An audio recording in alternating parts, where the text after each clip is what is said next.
एक बार की बात है।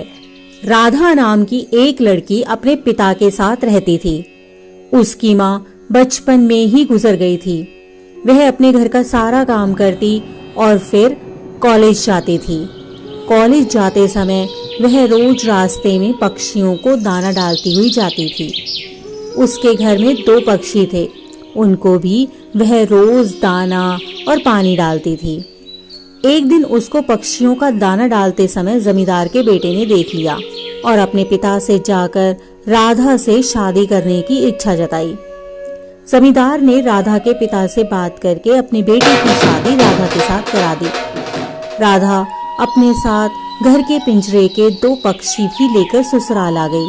वह उन पक्षियों का पहले की तरह ही अब भी ध्यान रखती थी। रोज उनको दाना डालती और पानी पिलाती थी।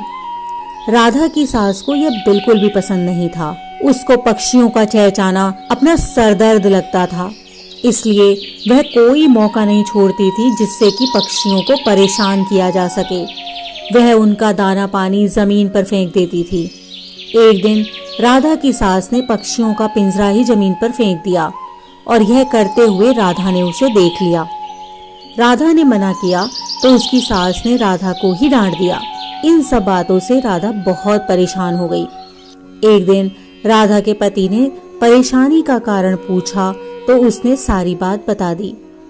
उसके पति ने राधा को पक्षियों की भलाई के लिए उनको पार्क में छोड़ने की सलाह दी। अपने पति के कहने पर राधा ने उन दोनों पक्षियों को बाकी के पक्षियों के साथ पार्क में छोड़ दिया। वह उनको कभी कभी दाना देने पार्क में जाती थी। अब सभी पार्क के पक्षी राधा के अच्छे मित्र बन गए थे। पक्षी अब राधा के घर पर भी आने लगे थे। राधा की सास को जब यह बात पता चली तो वह बहुत गुस्सा हो गई। वह राधा को उसके मायके छोड़ने के लिए उसको अपने साथ लेकर गई। रास्ते में कुछ चोरों ने राधा की सास के गहने चुराने की कोशिश की, लेकिन राधा के पक्षियों ने आकर उन चोरों पर जोरदार हमला कर दिया, जिससे चोर भाग गए और इसके बाद राधा और उसकी सास सुरक्षित घर लौट आए। अब राधा की सास की सोच पक्षियों के लिए बदल चुकी थी। उसने राधा से कहा कि अब हम दोनों मिलकर इन पक्षियों का ध्यान रखेंगे, इनको दाना देंगे और इनको पानी पिलाएंगे। पहले के 2 पक्षियों को अपने घर वापस ले आएंगे।